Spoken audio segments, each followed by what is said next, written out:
One of the most powerful figures in the Democratic Party is putting the blame for Tuesday's historic loss on President Biden. This is in an interview with the New York Times. Listen to Pelosi. Had the president gotten out sooner, there may have been other candidates in the race. The anticipation was that if the president were to step aside, that there would be an open primary. And as I say, Kamala may have, I think she would have done well in that and been stronger going forward. But we don't know that. That didn't happen. We live with what happened. And because the president endorsed Kamala Harris immediately, that really made it almost impossible to have a primary at that time. If it had been much earlier, it would have been different. That is Pelosi's view of the race, as she told to CNN contributor Lulu Garcia-Navarro. It's worth noting that in the fall of 2022, when typically if there was going to be a primary process and one that would have taken shape, Pelosi was arguing this publicly. You think President Biden should run again? Yes, I do. I mean, President Biden has been a great president for our country. He has accomplished so much.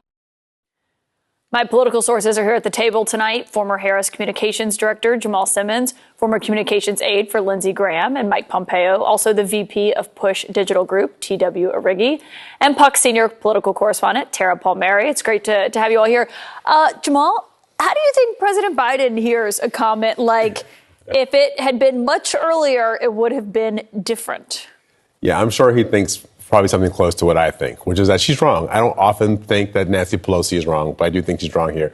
Listen, I don't think Joe Biden had a lot of great options. First of all, think of what life was like in November of 2022.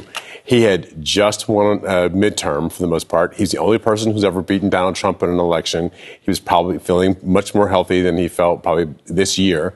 And, you know, he was kind of a political powerhouse. He had passed a bunch of legislation that nobody thought he would be able to pass. Why pull yourself out of the game then? Point number two. Let's say you had a competitive primary. Everybody ran. Kamala Harris gets in the race. She doesn't win the Democratic nomination.